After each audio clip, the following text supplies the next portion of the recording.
Hi, everybody. My name is Betzaira Mayorga Calleros. I am one of your co-hosts for Beyond the Stars, and I'm here with Bryan Avila. Hello, everybody. My name is Bryan Avila. I use he, him, el pronouns, 22 years old, and I'm also one of your co-hosts for Beyond the Stars. And we want to pass it over to our amazing producer. Hey everyone, Karen Campa, she, her, ella, and I will be doing all the behind-the-scenes work for Beyond the Stars. We're all part of the New Mexico Dream Team, and this is kind of like a collective child, I guess, brainchild. Yeah. Born out of the need to be able to like get a grip on the power of stories, our stories, get our stories out, and also the need to find community and build community with each other, with our members, with our community here in Albuquerque, New Mexico in general. And then, of course, why hold back? Why stop there? Like, continue building community beyond the stars. Yeah, definitely. That's why the whole point of the title is, right? Understanding that we are beyond the stars, right? Our stories and our capacities go way, way, way beyond that. And it also came from an idea of seeing so many right-wing podcasts out there that are putting this really heavy and hateful dominant narrative out there, right? And we want to move away from that. We want to have a podcast for our people and nuestra raza. And this is what Beyond the Star main focus is, right? Understanding our stories, and we will be the voices of those stories. We'll be telling you guys the stories that we really invite all of you guys to send over to us. And today we're gonna talk about the power of stories, and then you guys are gonna get to hear a little bit about our stories and how we came to be from little kids from immigrant parents, immigrants themselves, to where we are now and the fight that we're doing right now. Oh my gosh. Can we talk about like our least favorite podcasters that we've ran into? Oh, is that? Have, like, oh my God, first episode and we're going into a freaking vamos a hacer un escándalo ya. I mean, we gotta honor Kendrick De Lamar, repente así de que, ¿sabes quién me cae bien mal? That would be crazy. That we're not gonna do that. Valid. No point yeah. in giving them attention. Mm-hmm. But I think it is super, super important that like the idea of the podcast is rooted in like storytelling, the power of storytelling, because for the immigrant rights movement, that's been a critical part of, like coming out of the shadows, youth being brave enough to, queer youth too, at the forefront, being able to like come out of the shadows, come out of the closet, and like live in our full authenticity and truth. And I think it's such an honor that that we're doing this podcast and that I'm doing it with you guys, and that we're gonna be like telling our story and kind of like growing throughout the remainder of however long this podcast goes with like the audience as well. We're building a story in and of itself here. Like, it's beautiful. I think stories is one of those timeless things, right? Stories is things that we hear from back of our grandparents told us stories, and I'm pretty sure the grandparents of those grandparents told them stories. So that's kind of shows a quick intro to really the power they hold, right? All of us have different stories and very unique stories, and I think that's what makes them powerful, because everybody goes to different experiences and they experience them on their own. They have their own emotions, their own feelings about them, and even if you feel like, oh, well, my story is kind of boring, it doesn't really fit into this narrative of like X topic that we're talking about. No, I'm going to stop you right there and tell you that your story is powerful and just as powerful as anybody else's. That's so valid. Yeah. That's so valid. The first time I think I learned about the story of self, I was thinking first and foremost about movies. And I think there's some boring, in my opinion, some very boring movies that have turned out to be like critical pieces of literature, critical pieces of work that people go back and use for like examples on like different characteristics, different plots, different narratives, different like genres as well.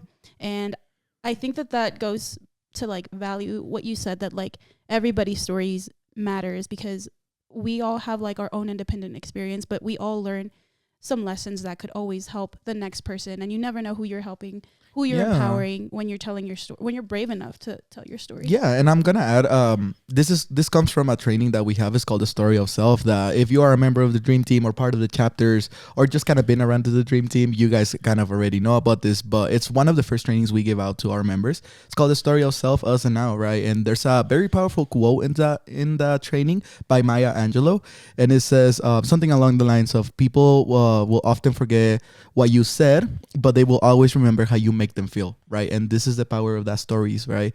I can tell you my story, and I can paint it to you and tell you a really sad story. You might forget why I'm sad, but you will remember that it made you feel sad, right? So I think that's kind of why we really push our members to use their stories to share those experiences, so people understand that this is real humans, right? This is real stories. This is real life that they're telling them.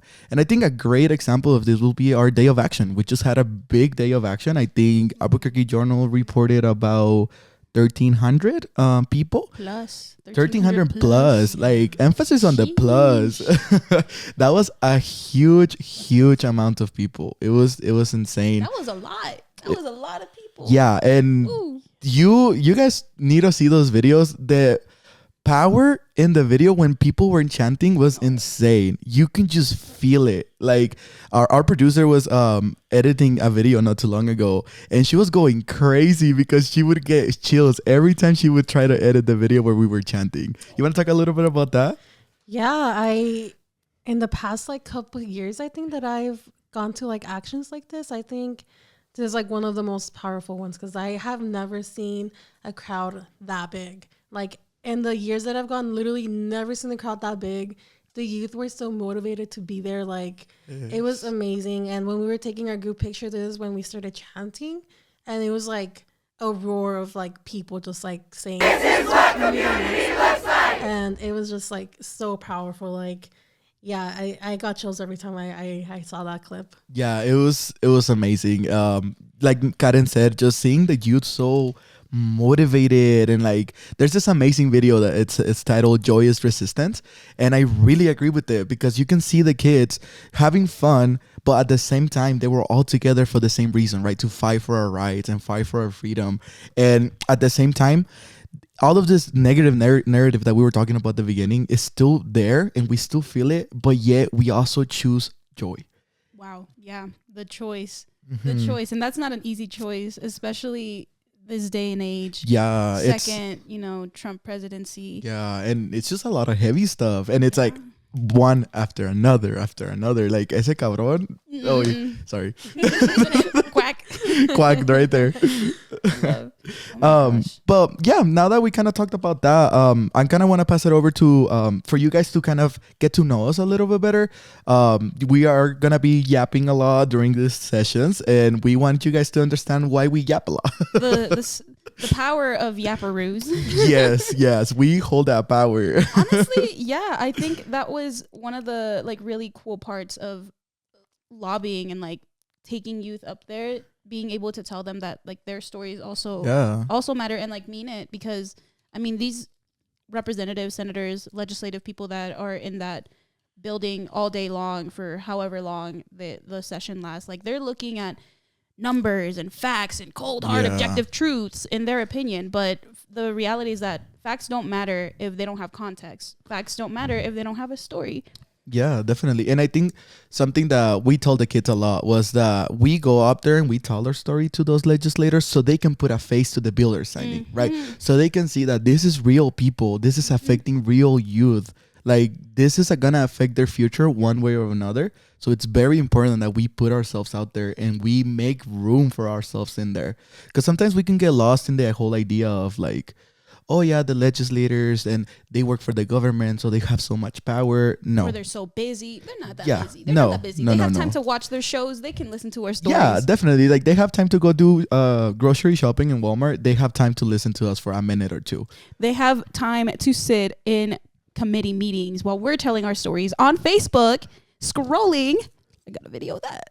Literally. So They have time to listen. yeah, they do have time. And don't ever think that just because they work in the government, they are somehow more powerful than you or even like above you for some reason. No, that's not true. Remember who put them in that position. It is us. Okay. Yeah. The fire. This is what you get when you get two Aries together. Yeah. Oh, yes. And we're going to talk about that here in our introductions, our signs and everything for all you little astrology baddies out there. Yeah, we're going to redeem the Aries stereotypes right here, right now. All right. Well, I'll pass it over to you, Betzaira, so you can tell us a little bit about yourself, presentarte a los demás, and, just share with us where you've been, how you got here, and anything you want to share. Ooh, ask me a question. Ask you a question. Okay. Me. I'll be like, tell me about the first time you felt like a leader. Wow. Ooh. Okay. That's powerful. I love that. Okay. I think the first time that I really felt like full body, yes, I'm going to do this. I'm going to make a decision and I'm going to move forward with full on confidence like a leader was when my guidance counselor told me that like there was no reason for me to pursue higher education. And this was back in 2015. I lived in Florida. I grew up in Fort Myers and I had worked my butt off to have the quote unquote perfect resume for a high school student to get scholarships because I knew like my background, first generation, also a DACA recipient. Like I knew that the chances and the odds were against me. So I was like, I bought into the idea that I had to be perfect in order to belong and in order to like have opportunity and in order to like matter in this country and to get like myself ahead and to get like my parents ahead and my family ahead. I felt like they had sacrificed so much that they deserved all of my effort into this. So I went full throttle in high school. I did dance. I did all the sports. I did ROTC. Wait, all the sports? Like we're talking about like you did wrestling. Oh no, I don't even know if we had wrestling. TBH? Actually, that would be badass if you did. I wish I should have done that. No, let's see. Okay, you're right. I didn't do all the sports. Let me pull back on that one. I did basketball, soccer, volleyball. I tried track, and then I had a friend that everybody thought we looked alike, but she was like a full like 5 inches shorter than me. I was 5 inches is insane. Yes, I was like, what? I was like, this got to be a little racist. But she was in the cheer squad, the dance team, and a whole bunch of other extracurricular groups too. And so like they often thought that her and I were both doing more than what we were actually already in because they thought that like we were each other. I so guess. Like let's say she was doing wrestling. So that's why people would be like, "Oh, Betzaira is totally doing wrestling." Yeah, even though she was like 5 inches shorter than you. Yeah, they would have. They were like, "Oh, yeah, Betzaira, I saw you at like doing this or doing that, and we just saw your bag, but you look good or whatever." What? I wasn't there. I was at home. What they would be like, "Betzaira, do you use platform shoes? Because sometimes you're like tall." Yeah. Keep in mind, Betzaira's already like kind of short. Like, Yeah. Right. Wait, Betzaira, how tall are you? I'm 5'2" on my driver's license, but when I measured myself again, I was 5 foot flat. 5 foot, like Flat. just 5. Just 5. Just 5. So guys. then this girl was like 4. Yeah, she was like 4 something. Wow. And people still said that you guys were like the same. Yes. People need sometimes, it's okay to get glasses, guys. Like, don't be ashamed. No, for real. What's interesting too is that she is actually from the Seminole tribe in Florida, and I'm Mexican. So I think I should have clocked that a little bit sooner in my like development, my political analysis, and like understanding of the world. I think that I should have clocked that a little bit sooner. But yeah, we just like went along with it and we just like joked about it. Like, oh yeah, we're in everything. When we're dancing together, like we're just the twins. But anyway, so I did all that, did sports, did ROTC, did volunteer for like a charity. outside of school, and I tried to get involved. I had like all the good grades. Not the professors, the teachers all knew me. I would hang out with like the English AP professor. Should have known then. That was the sign that I was gay too. Like I feel like all the queers always hang out with the English or the theater, or the drama teachers. Yeah. Yes, that's our first safe space, beyond the bathroom. But yeah, I was like, cool. I thought in my head, I had like I checked off all the boxes. I was, like around people that were getting scholarships, were doing similar things as me. So I was like, I'm in the right place. I'm doing it right. And then I remember that my senior year, everybody started going to like the guidance counselors to like start preparing for our college applications, our scholarship applications, et cetera. And I tried to do it by myself the first time, and I was like, oh yeah, I need help. I don't know this language. Like, I don't know how to do FAFSA. Like, let me go ask for help. And like, they make it so difficult to understand it. Like, as a high school student, like, it's so hard to kind of understand the whole concept of FAFSA. It's overwhelming. You're like learning how to do administrative work by yourself. Like, let me get through my ACT first, and then I'll get through the FAFSA. Yeah, like, girl, I'm trying to survive out here. You want me to speak admin to you? Anyways, so I went to her and I was like, hey, hi, this is not the first time that I've seen you before. I've gotten awards for my grades before, so this is me again, and I'm asking for your help to apply to these scholarships now. And so we start talking about like what that looks like, that I have to fill out FAFSA, all these things. And then the question of like me having to tell her like, oh, by the way, I'm a DACA recipient. So I'm struggling on like how to do these things as a DACA recipient. And yeah, what is your advice?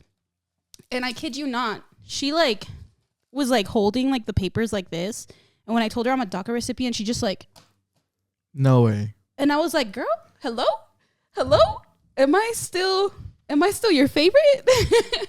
And she was like, I'm sorry, but I'll be frank with you. There's not any money for you in higher education. Just like that. Yeah, she was referring to like how. And let's not forget. Tell them how old you were. I actually graduated early because I skipped a grade, and I was 17 at this time. No, 17. How old are you when you graduated high school? Around 18. Mm-hmm. Okay, so I was a year younger than like all of my peers. This year is actually our high school graduation. Our reunion? Reunion, yeah. Ooh, scary. So it's like it's but yeah, I was the youngest, one of the youngest people in my class. And she said that to me, and I felt like my whole world shattered. Yeah. In one moment. I was like, what? Imagine you being 17, like picture yourself back at 17 and then hearing those words come out of the counselor who like had already congratulated you and put you in the path of like, oh, you're doing great, your grades are amazing, and just hearing like, hey, so actually there's no money for you. Yeah. It's devastating. I was like, what do you mean?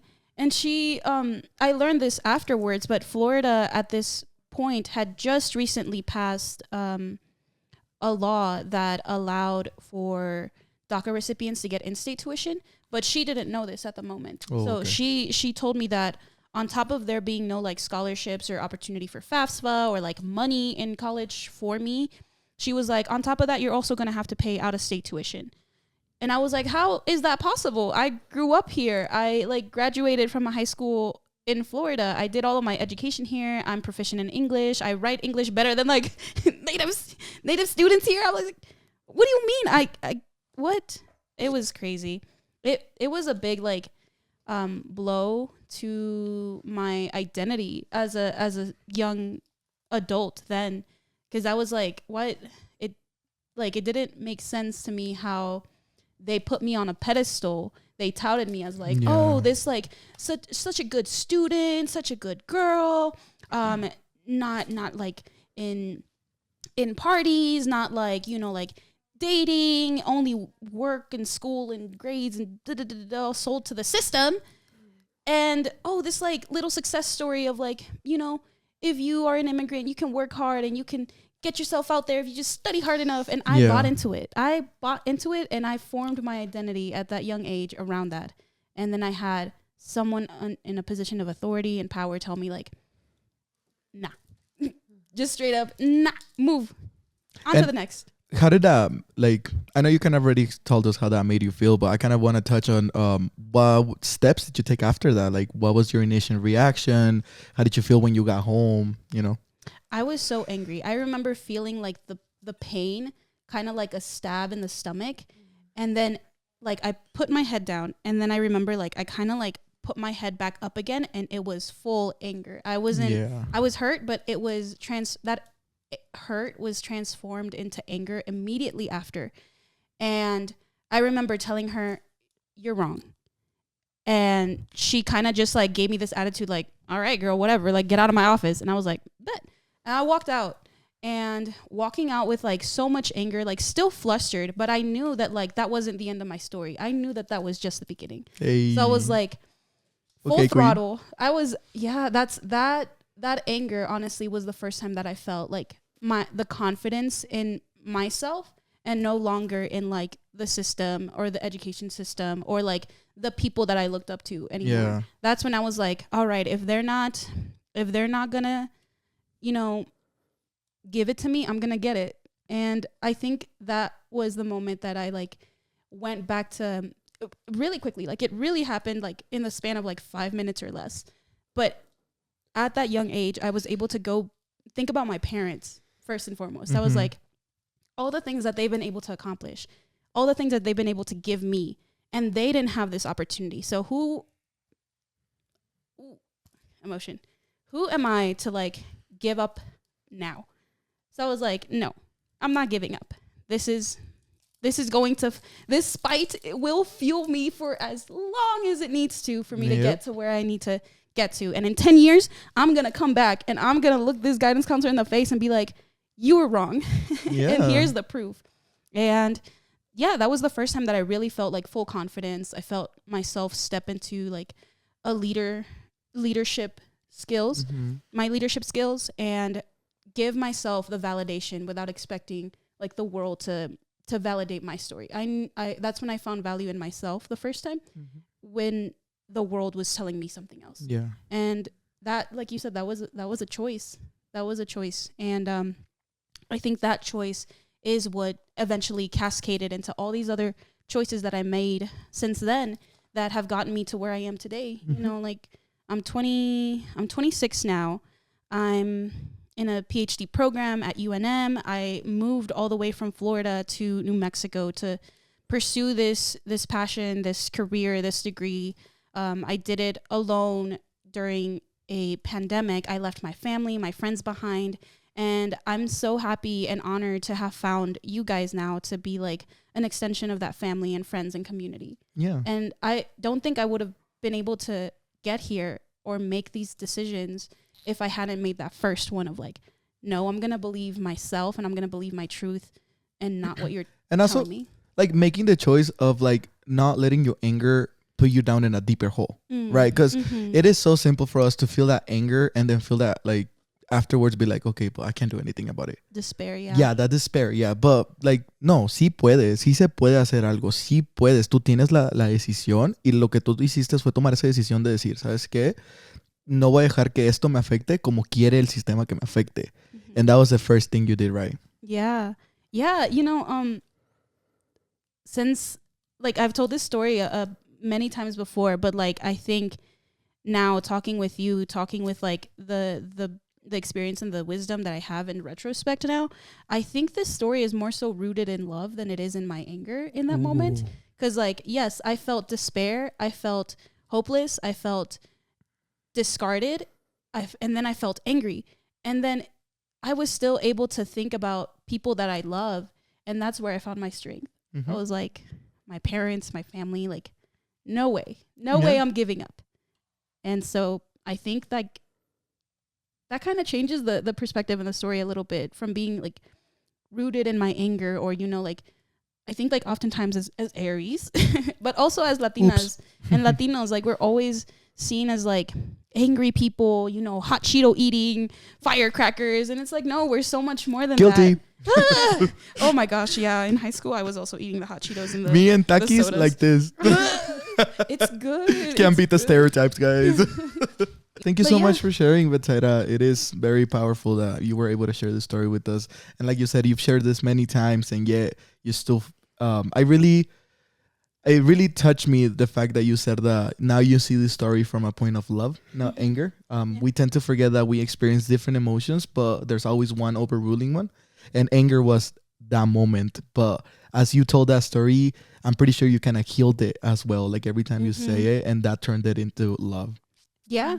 Yeah. Cause like I recognize that I was fueled by anger into action, but the direction was always love. It was like, I got into political science because I want to advocate for my community. I want to be I want my skill set to be the best it could be, the most sharp it can be, so that I can wield it for love, for my community, for my parents, for myself, for my friends. Thank you so much. Yeah. Thank you.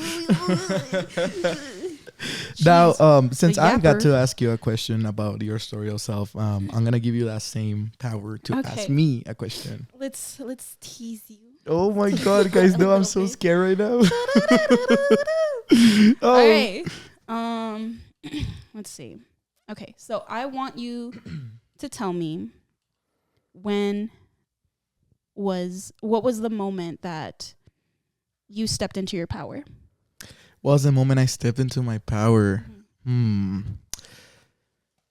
Today in the morning when I woke up, I did not want to get up. I knew it. Okay.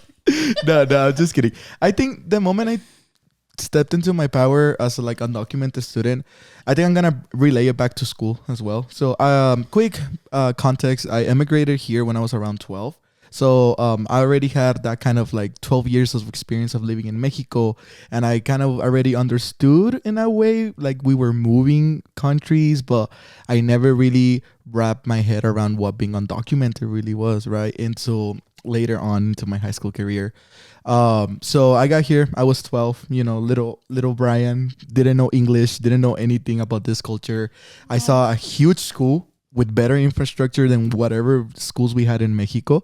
And I remember I pulled up to my classes, and the first day I was like, the teacher was just speaking English, right? And to me that was just like I just see this in movies. Like, what do you mean this is real? You know? Oh my gosh. And I remember there was a girl sitting in front of me, right? And she like tapped somebody on the side, and I heard her speak Spanish, and she was like, ¿Qué tenemos que hacer? And I was like, de aquí soy. So I tapped the girl, and then she looked at me, and her name is Andrea. And if you're watching this, Andrea, love to you. And she was like, ¿Qué pasó? And then I was like, oye, ¿qué tenemos que hacer? And she was like, yo tampoco sé. No, that's so real. Yeah, she was like, I don't know Besties. either. And since that day, we became besties. She was also like her first day in school. She had just gotten from Mexico. So I was like, you know what? I'm not alone in this. So it just really connected like that. That was just context. That was not the answer to the question. Now I'm going to fast forward a couple of years into high school, right? I had already gone through the whole middle school experience, you know, the whole puberty experience part of it. I was also just kind of discovering my sexuality at that time. And it was just a very confusing time for me, high school, right? And I'm talking about like freshman, sophomore year. That was the hardest for me. Okay. And around that time, I was also with a friend. Her name is America. And I love that girl. That's She got me beautiful. through my whole high school experience. She was also undocumented at the time, and we bonded over that, right? We were like, all right, so like one day she just opened up to me about it, and I was like, you know what, I gotta come clean about it too. And we just kind of like were like, okay, then let's stick together for like the whole rest of high school. And we did. And she got me to also join other extracurricular activities and things like that, and one of them was Mecha. And quick context about Mecha is Movimiento Estudiantil Chicanx or something like that. I'm not too sure. But it's basically just a student group for undocumented or Chicano students, right? And I remember at first I was just iffy about it because there were so many people in there that I knew that like we were friends. But then when I walked into the meeting and I saw them there, I was like, oh, what are they doing here? And then later I come to find out they were also from like undocumented families. They were probably mixed status, or some of them were also under DACA. And that to me was like eye opening, right? Like, wow, like it is really a lot of us who are going through this. And I remember my first time, Mr. Frausto, he like pushed me to go into a protest. This was during Trump's first administration. So as you guys know, it was a lot of attacks on immigrant communities, and it was just heavy. It was a lot of like heavy emotion. And this was whenever he first tried to, when he said that DACA was unconstitutional. And the first attacks for DACA started coming in. And I remember they were doing a walkout, or I'm sorry, not the walkout. They did do a walkout, but that was later. But they were doing a protest outside of UNM in front of the Pop Joy. And I remember they were like, we were planning about it, and they told us like, be there on Sunday, 10 a.m., blah, blah, blah. And then I was like, they looked at me and they were like, oh, Brian, are you going? And I was like, no. And they were like, why not? Like, what's happening? And I just said I was busy. But to be honest, I was scared. That's valid. I was scared because it was my first ever protest. I had never experienced something like that. And I just thought I was just going to get deported. I really felt like I was going to pull up there. And since it was going to be a lot of us, I just thought La Migra was just going to be like easy targets. Easy, yeah. Yeah. Low hanging fruit right there. Yeah. Served on a platter, basically. Literally, that's how I felt. Yeah. And I remember I was so scared. And I was like, no voy a ir. Es que estoy ocupado, whatever. And my friend America knew that I was scared. And she told me, she was like, so you're not going because like you're actually busy? And I was like, no, I'm like, tengo miedo and whatever. And she was like, you'll be okay. And I was able to talk to my teacher, Mr. Frausto, and he also told me that it was okay. He told me that he showed me a picture because he's been doing protests and he's been like a very activist and organizer type of a vibe since the 60s. Wow. And he has this picture that's framed for a walkout that they did for the Mecha movement back in the 60s. And he's in that picture. And he told me, he was like, I was around your age when I did this. He was like, and I'm still doing it now. And that really pushed me to believe that like, damn, like there's people like he's not undocumented, right? But yet he still believes in the fight. And that got me to believe that power comes from anywhere. And I was able to attend that protest. And I think that was the best decision I have ever made. Because the moment I got there and then I saw a bunch of us, and it was like Mecha from my school and then other schools as well. And when I saw all of us together screaming like undocumented, unafraid, and like sin papeles, sin miedo, cositas así, I was just like, okay, this is good. Wow. This is great. And I think what even pushed me more to believe on like community power was the fact that people in their cars will go by and like beep. And I remember the first time they were beeping at us, I looked around and then like I walked to the back of the line and I told my friend, I was like, I think they're mad. I was like, you're like, I'm out. That's that's the cue. Yeah, I was like, what the heck? And then they were like, no, they're beeping to like support us. And I was like, no way, that's totally what they're doing. And since then, I just really, really loved what being in community looked like, right? Wow. And I fell in love with the movement since then. And I think since that day, I was more open and more willing to step out of my comfort zone as well. And with that said, I was more willing to step into my power and know what I had.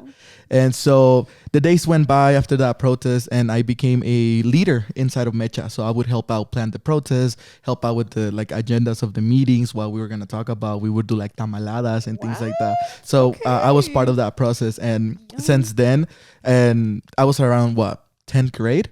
So I stayed with Mecha 10th, 11th, and 12th grade. So shout out to Mecha. You guys really put me in the spot I'm in today. And you guys made me understand that it is okay for me to say I was undocumented. And it is okay for me to ask for human rights in a country that's not mine. Yeah. And I think it also showed me that even if I feel alone, even if I feel like there's a big shadow behind me, there's always going to be community to catch me. Wow. And that's when I understood that I have power, and that power comes from my voice. And it comes from going out to the streets and saying what we want and getting other people to organize them as well and get them to come in and, you know, teach them that power and to make them understand that they also hold it and they can do so many things with it. Dang. Yeah. That's incredible. I had heard this story before, but I had never heard it like this. Yeah, it's a little bit more detailed. Oh, yeah, so much more detail. And I think like knowing what a powerful organizer you are and what an incredible leader you are, especially like when we are out moving people, chanting, you're an amazing chant lead. And I know from like experience, like my voice cracks sometimes. I want to cry sometimes. Let's still. not talk about that. Yeah. My voice. Your voice cracks after like 45 minutes of straight, just like undocumented, unafraid. Yeah. And I don't know like who's gonna be listening, but if you haven't tried to scream as an undocumented person, undocumented, unafraid, I invite you to try it. Like scream it into your pillow, you know, do it in the shower, whatever you want, try it. Cause like the first time I did, I couldn't say it. I was scared. It is. And I was super emotional. Feeling, yeah. And even to this day, like there's times where like I still feel that fear and I still feel like the emotion and I can't say it, much less scream it. And you not only like say it full throttle, full force, but like your voice really is just like, it feels like a big hug to like the entire group when I hear you chant. So I'm like, it fuels me with so much hope. So hearing this story and knowing that the origins were like this, like you had a powerful mentor, a beautiful community behind you that like nurtured you into the leader that you are today. Incredible. It makes sense why you lead with so much love. Yeah. And something I'd love to do chants. I've always had a big voice. Like my family always siempre me decía que tenía un micrófono. Because like I will be laughing and you can hear me from across the room. And at first, not gonna lie, like when I was little, that it would be like a kind of insecurity for me. And being able to use my voice in chanting made me get rid of that insecurity. Because I was like, you know what? I have a powerful voice because I am powerful. You know, that's when I understood. And I love to lead chants because I kid you not, sometimes when we're out doing protests and I'm chanting and people repeat it back to us, like when they chant with us, like I kid you not, I hear one voice. Wow. I hear one united voice, and that puts me in a really place of hope. Like you said, like it just gives me so much hope, especially this last day of action. Like we were doing the El que no brinques migra thing, and oh my goodness, it was amazing. I loved it. Okay, so I had some questions because you touched on feeling lost when you first got here. Yeah. Could you illustrate that a little bit more for me? Because like you got here when you were 12. You had some experience already in Mexico, and you had an inkling of an understanding that of what immigration meant to you as a young child. But now you know like more what immigration in is. more depth, and you're working in this field now where you're like organizing and advocating for your rights, the rights of others. What was that like when you first like where did you come from in those feelings, feeling lost? I think what was that like? The main thing was not understanding why my mom would be so sad. You know, because to me, it was just like, oh, vamos a ir a Estados Unidos con tus tíos. And I was like, oh my God, like I'm finally going to meet my cousins that I know of them, but I never seen them. And I'm going to finally meet my tíos, de que mi mamá siempre me platicaba de ellos. But then again, I would be excited for that. But then I would turn around and I would see my mom sad, right? And I wouldn't, at that age, I didn't understand why she was sad. But now that I'm older and I'm working in this field and I've heard her story more in depth and like other people's stories, I understand that she was sad because she was leaving her life behind. Right? She was already around 30 something years old, 40 something years old, and she had a whole life there. Like I was 12. Yes, I had my friends. Yes, I had my classmates, and yes, I had like my family there, but I don't think it compares to 40 plus years of living there and making a life there. And I think that's why I felt lost. Because I didn't understand why my mom was not excited like I was. Of course, she was excited because she was like also gonna see her, you know, sus hermanos que tenía años que no veía and everything. But she just didn't look as excited as I did, as I felt. And I come to later find out that, like I said, it was just because she like left friends behind, friends that she knew she was not gonna be able to see anymore. Wow. Yeah, and like not like I said, it was a whole life. Like you get accustomed to the place you're in, and just leaving it to give your kid a better future is such a powerful move, and it takes so much bravery that I at that moment I didn't understand. But now I look at my mom and I always tell her thank you, because if it wasn't for her decision to leave her family, in Mexico and just come with me to give me a better life, I would not be here. I would not be a bilingual student. I will not be fighting for my people's rights. And I would not have this pathway to citizenship that I have on right now too. So really at the end, I always got to be thankful to my mother because it is a heavy decision and she took it with her full love for me. And it really showed and it really paid off. And gracias, mamá. Te adoro un chingo. Thank you for bringing Bryan Yes. to us. And I think I also felt lost from like the literal feeling of being lost, right? I was literally like in a new city, new country, new language. I think that's what like threw me off the most. The new language. Like en México te enseñan inglés, pero te enseñan a decir así como que the cat is under the table. Y hasta ahí. Like that's all they teach you because they don't really go in depth about like big words or how to like conjugar las palabras y cositas así. So I felt like I didn't know anything. I was like, oh, I totally know English. And then I pull up and that teacher started like yapping. And then I was like, yeah, I don't know anything. Oh my goodness. And that was here in New Mexico? That was here in New Mexico. Yes. Wow, It was in, that's incredible. Yeah, it was in Van Buren, which now I have the pleasure to organize in Van Buren. And That's it's your like a full school. circle moment. It's a full circle moment. I be walking those halls again and I'm like, you know, I see little Bryan like with his friends trying to figure out where lunch was, how to get lunch, you know, all of that stuff. Like, for example, we were walking by the other day and I showed Karen the room where my ESL teacher was at. Wow. And Miss Lucero, that's her name. I really hope she's doing well, but because she was the one that put me on how to work on my English better. And she told me about reading.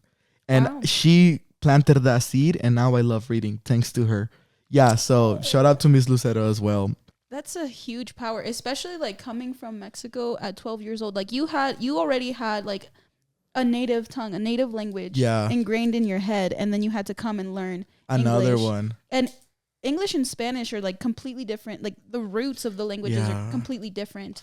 Like the colonization of it like still happened and like whatever, I guess. But no, when you have to go from like thinking in a Latin language, you know, like that romance, that like feeling, emotion that's in it, and thinking that way, and then having to learn how to think in a different language, how to express in a different language is you know what I struggle with the most whenever like I was learning English? My mom would like literally put out like, I don't know, correspondencia que nos llegaba, like mail, and she'd be like, me lo traduces, and I would be like, every immigrant child ever. Yes, dude. I would be like, there would be times where like there was like big words that I did not understand. I would just tell my mom, no sé. Like I don't want to give you like false information and like translating something that it's totally not what I'm telling you. Wow. And then they get mad at you for not knowing what the word is. Right. Yeah. Oh, let's not get on that. Let's not talk about that topic because my mom talk about another time. My mom would probably be watching this and she's gonna text me and just be like, "¿Cómo que no? ¿Cómo que me enojaba?" Let's not say. No, that is super frustrating for sure. Because like you said, like we have to step up to the plate because like we have the most opportunity or like we have the most resources in school to learn English, to pick it up, and then we're expected to, you know, be able to translate and communicate what's going on because like this country is still, you know, it's still expecting taxes. It's still expecting, you know, our parents to go to work, for us to go to school, for them to show up for us, and having to translate the language of administration in school, the doctors, lawyers, God forbid, police. I remember when I went to get signed up at Van Buren, I was trying to help my mom out. Like I didn't know any English. I knew just what I knew from Mexico. And then they would talk to me in English and then mom would be like, ¿Qué dijo? And I would be like, creo que dijo esto. Like I still remember that feeling because I like, it feels like you don't belong. It just feels like that. It feels like they don't even give the, you know, no intentan hablarte en español or get somebody who speaks Spanish to help you out. Like it just feels like, oh yeah, they're talking Spanish. Let's just keep talking English to them because they're totally gonna understand because we're in America. You know that narrative? I hate that narrative, by the way. I hate that narrative. The whole like, we're in America, speak English. Like girl, no. Like let me tell you, like English is gonna become a minority language like in a couple of years. Trust. Oh my gosh, that reminds me of AOC when they were in that committee hearing in Texas, was it? And what was this one actor's name? The blonde one. Anyway, we'll just send her the X. And AOC was like, "Oh, girl, baby girl, don't you even." And then Jasmine Crockett, she comes in and she's like, "Sir, I'm just trying to understand. So if I call somebody a beach blonde, bad body, butch body," I don't know if you guys saw that. I don't think I've seen that clip. It was healing to me to see AOC like stutter and struggle through like clapbacks. Yeah. And then Jasmine come in and like and the argument right there. Let's talk about whenever you like, for example, for me, it's so hard because I gotta think in Spanish and then translate it to English, and it's so hard sometimes, especially in the heat of the moment. It's it's like, give me a second. Like, I have a thing with my friends that sometimes I be speaking English for too long, and then I start stuttering like a lot, and I'm like, okay, let me switch languages, and I just speak Spanish for like the next 15 minutes, and like it kind of resets my brain. Yeah, I love that. Oh my gosh, I had not thought about that. I love that so much because like. I still, like, when I'm angry, like, in certain emotions, if I want to tap in and express them, I have to think and speak in Spanish. Anger being one of them. Like, I stub my toe and I'm, like, cussing in Spanish. But then if I want to, like, be sharp and critical and analytical, that's when I click into the English. Yeah. So I'll stutter and I'll struggle to, like, have clapbacks, too. But that doesn't mean that I don't think about them and have, like, a good... come back later. Like I might be like, put a pin in it. Let me go take a shower. Then 15 minutes after. I should have said this and that. Yes. Yeah. But that's how I learned that I have to practice ahead of time in the car by myself. Like I will work through my emotions in the car by myself, and I'll like have like the comebacks pre-written and pre-prepared. So when they try me, you got to stay ready, so you don't got to get ready. Yeah. I have done that with English too.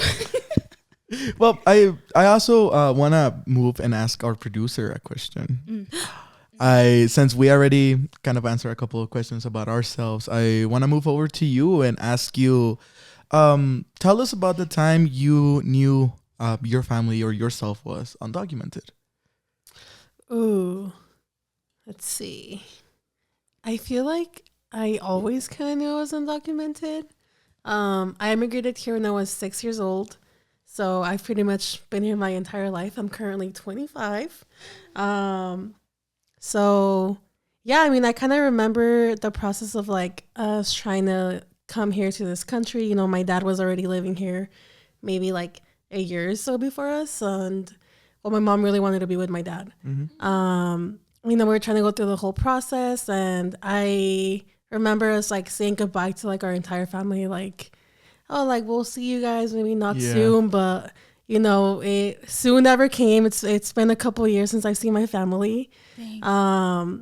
Recently, I saw my uncle for the first time in, like, maybe, like, 15 years. Wow. And that was, like, I, like, bawled. I was like, oh, my God, like, I haven't seen you since, like, I was, like, 6 years old. I grew up also, translating for my parents, doing that whole thing as an immigrant child, and I always knew to not say, I'm undocumented. Like, I'm sure you guys also were told, oh, don't tell anyone you don't have a social, you don't belong here. Like, I mean, my mom would always tell me that if like at school or any place, they would tell me like, oh, can you tell me your social? Just to say like, oh, I don't remember it. Yeah, like I forgot it. Yeah. Yeah. And I even in going to like middle school, high school, like I would always say like, oh, I'm from Phoenix, because that's where we lived for a while. Like we immigrated to Phoenix. And when people would ask me where I was from, like I would always say, oh yeah, I'm from Phoenix. Like I moved here like not too long ago. Yeah. And I think it was maybe like sophomore or junior year of high school. That's when I first said for the first time, oh, soy de Mexico. Like wow. I'm from Mexico. Like, and I just started embracing it from there. Like, it was like a pretty powerful moment for me to like actually start saying soy de Mexico, soy de Juarez, and actually saying that I'm undocumented.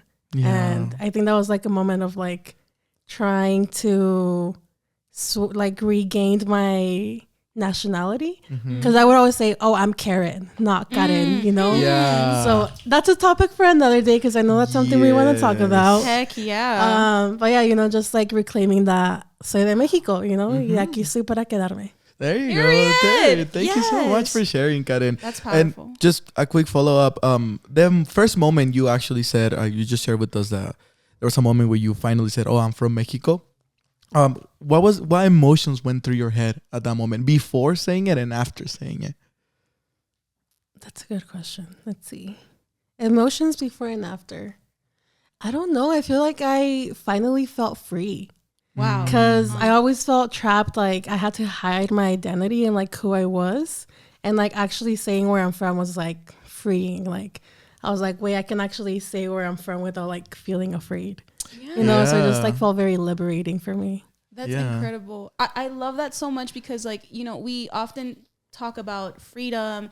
The United States, like, you know, touts itself as like a beacon of freedom and democracy. The right wing all the time is like, we're fighting for our freedoms, blah, blah, blah, blah, blah, blase, blase. But like, there's freedom that like this experience of freedom through our stories is something that is so incredibly like critical healing and like critical to like our experience as undocumented youth, as immigrants, because you know we go from like living in the shadows, living a lie, and then like you said, Garen, like you stepped into your full truth, and that was liberating for you. That was your freedom, and now you're here fighting for other people's freedoms as well. And I can assure you that like I felt a sort of connection when you said that the first time you were actually like, I'm undocumented, like yo soy de Mexico. I remember also like feeling that way, feeling that liberation. And I can assure you a bunch of our audience and a bunch of our members have already felt that way as well. Yeah. And I think that's what makes our community like so strong, and one of the strongest I've seen, right? Because we all have the understanding that our experiences are almost interconnected in a way. Yeah.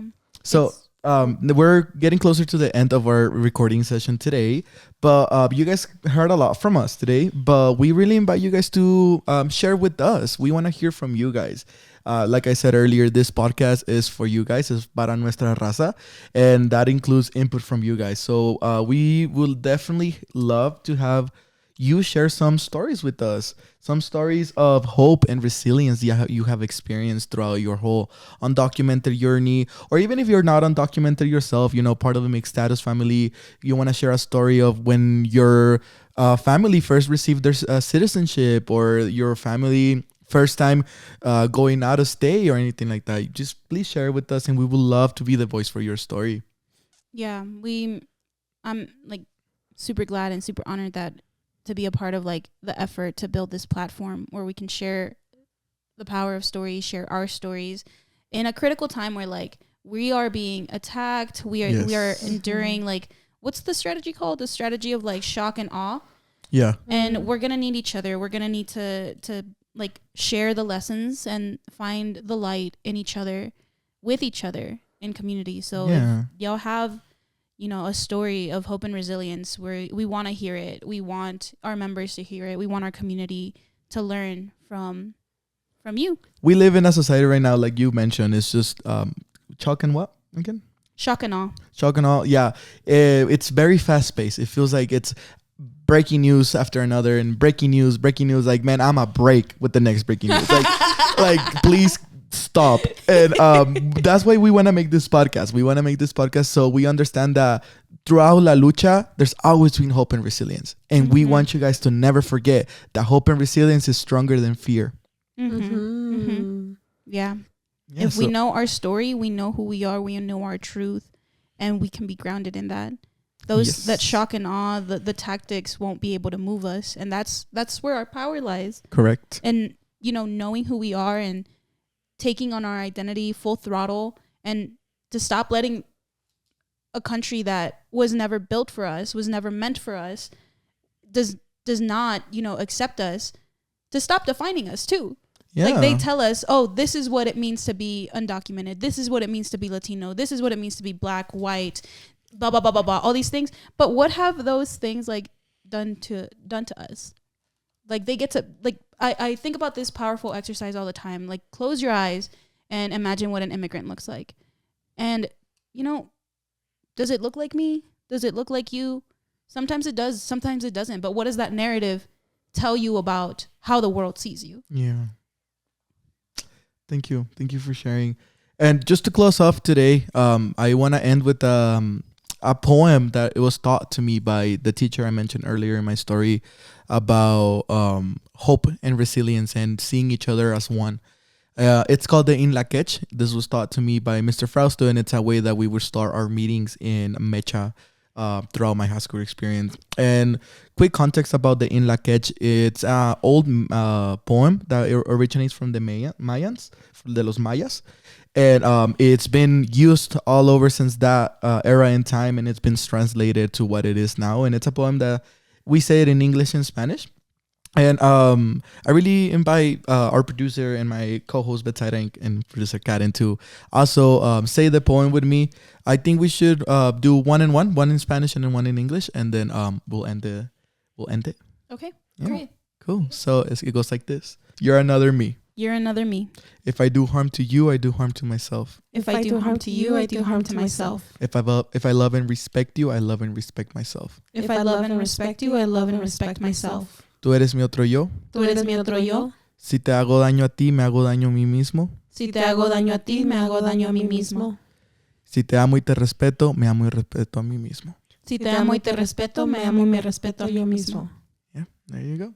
And basically, just the metaphor of this is seeing and understanding that it doesn't matter what skin color we are, it doesn't matter what native tongue we have, it doesn't matter what texture our hair is, we are one and the same. That's beautiful. Period. Yes. We really are. We're human beings trying to live life.